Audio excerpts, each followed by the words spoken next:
part 3 of what has certainly been a crazy day, but a really great ending, because that is the first novel for Sam Brito.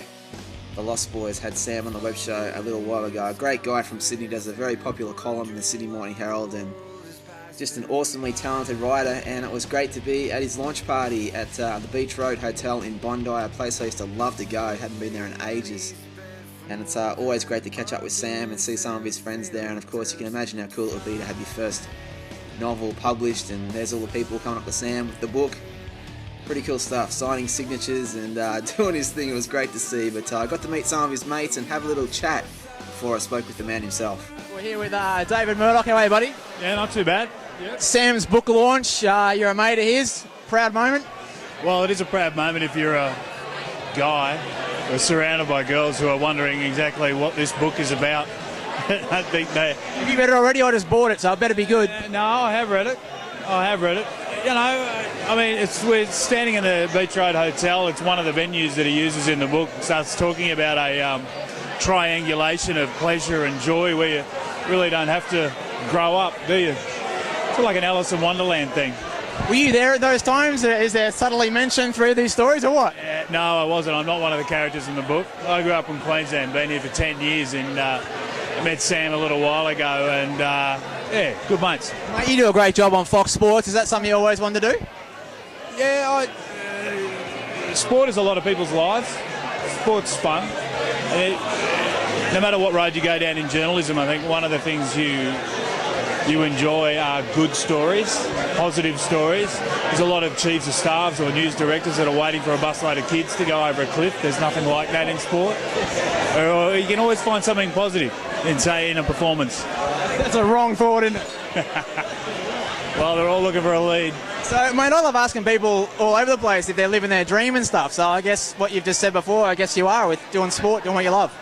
Yeah, it is. It's, like I said, there's something positive to come out of anything you do. You can find a positive. Even if it is a negative story, there's always a sense of hope in sport, if you ask me. So I enjoy it. I like it. Right, so quick wrap up the selling pitch for the Lost Boys. Why should people get it out there? If you're a bloke, you'll love it. If you're a woman, it'll give you a bit of an insight. Great to meet you. Yeah, you too, mate. Cheers. All right, here we are, another mate of Sammy's. Adam, how are you, buddy? Good, mate, good. Now, what's the dirt on this man? Because he's all glory tonight, but is there any gossip we need to know about this guy? Any bad stories? Well, I have known Sam for a very long time, and we've been through a lot of things together, and I don't think I'd like to relate them all now. No, Sam's a very good mate, and he's one of those guys who I really rely on in a lot of senses as a friend. A really good guy to just to sound things off and just to rely on as a good mate when you need a good mate. So Sam's always there, so he's a good bloke. Well, I got told a little bit of stuff about you. You're a writer yourself, right? And a poet and everything? I am, mate. Yeah, I am. Yeah, I write a bit of poetry, do a bit of spoken word, a bit of all that sort of stuff. What's a poem you can bust out for us? What's something that you love to recite? Just a small one. Oh, mate, you put me on the spot, I tell you what. Let me have a think about that for a sec. But no. What do you reckon tonight means for Sam? Like, I don't know him that well, but I'm stoked for him. It must be huge. It's your first book, first big night. Pretty awesome, isn't it? Oh, I think, for Sam, I know how much effort he's put into this. I know how much he's devoted to writing, and I know how much it actually means to him to have his novel published. And I think a lot of people get published quite easily, and they sort of maybe they take it for granted. I don't know, but I know that Sam's worked really hard for it, and he's one of those people I really totally believe deserves it, and any success he has, I'm really happy for him. As a writer, it could be a sense of being jealous, or I grew up in Bondi as well. I grew up with Sam. Sam grew up in another part of Bondi, so we knew each other from a distance for a long time. What age are we talking? Mate, let's not go into that. No, we're talking, Sam and I went to school in the 80s, and so a lot of the stuff that's in the book is sort of about guys who we both knew and we both know, and a life that we both sort of led in a sense. And I'm so glad that someone with an authentic knowledge of that era has actually articulated it. And I really, if you read the book, you'll see that it's pretty full on. I don't think people realise that about Bondi, that there was that solid kind of hardcore aspect to it. Nowadays it's quite bourgeois and quite we sit in the cafes and drink lattes, but not so long ago it was much more tougher and hardcore. So, well, mate, tell us a little bit about you, like your story with your writing. I don't know, I've just met you now, so give me the rundown before I get a poem out of you. Oh, mate, yeah.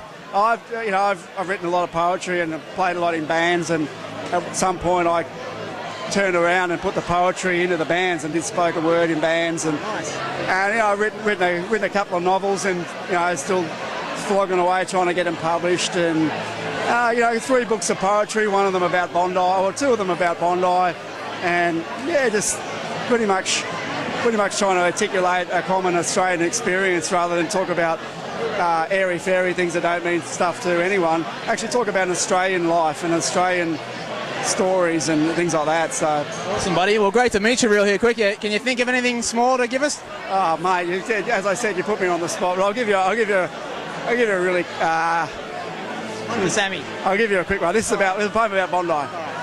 He was picking through bins for years before I ever met him, wearing an old Kiss t-shirt and the Cox Sportive tracksuit pants he picked up someplace or another, bending on VB or whatever else could be peddled his way in those days, sleeping in doorways which were disused anyway, lighting cigarettes in the middle of clasped hands, more an expert at that than at almost anything else he'd ever done. We used to see him near bus stops on Bondi Road, loudly exaggerating his Whitlam days, saying, "It's time, it's time, it's time." Drivers swerved to avoid this madman, but he ignored them like a sleepwalker. Perhaps it was correct when they said he was away with the birds, because he was prone to flights of fancy, burning his path through the bins of Bondi and never once complaining. Dude, fucking rock on. That was awesome. Thanks, mate. Cheers. Yeah, so apologies for the swearing there, but that was a great poem, and there were some really cool people in the room, and I'm not surprised. All there to help celebrate Sam's first book launch, so I had to pull him away from the girls and buy a copy, and he signed me one. How nice is that? You suck. But here's the man himself, Sam Brito. How are you, buddy? I'm good, mate. I'm good. I'm so stoked how many people have turned up. Mate, it's the mark of friendship when someone turns up on a rainy Tuesday night to a book launch. I'm stoked. A lot of friends here. And tell us why. What is the occasion that these people are here for? It's a pretty cool thing. This is the official launch of my first novel, The Lost Boys, which is a story of the hydro generation, kind of a bunch of 15, 16-year-old drug fuck surfers, and you catch up with them when they're 35 years old, and it's been a great response. I'm absolutely stoked, Well, we talked about dreams a while back in King's Cross, didn't we? So where does this rate on the dream scale? I'd say it's a big one coming true tonight. Oh, look, if I get mad headies tonight, then that's the dream. No, honestly, it is a dream. Every writer wants to publish, and now hopefully it'll sell some copies. It's one thing getting it out there, it's another thing people reading it. But there's a few people here tonight, so I might sell 50. There's a few honeys too, so I hope the first little option comes true. But You just behave yourself, son. I'm going to go shortly. But let's talk about really quickly the journey in this happening.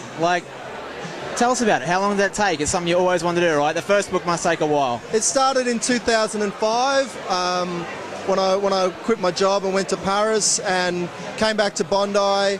And the story just appeared. I was going to write about ex-girlfriends, but I ended up writing about these boys who are lost and who never want to grow up. It took 6 months. I was shopping it around. The first agent I sent it to, she picked it up and loved it. I've been very, very, very lucky because the first agent who I sent it to, she loved it, got back to me in 4 hours. The first publisher I sent it to, she loved it as well. And she wanted to meet me when she was halfway through it. So I've been very fortunate, but it has taken a long time to get here. A long time, I'm not even going to tell you how many years.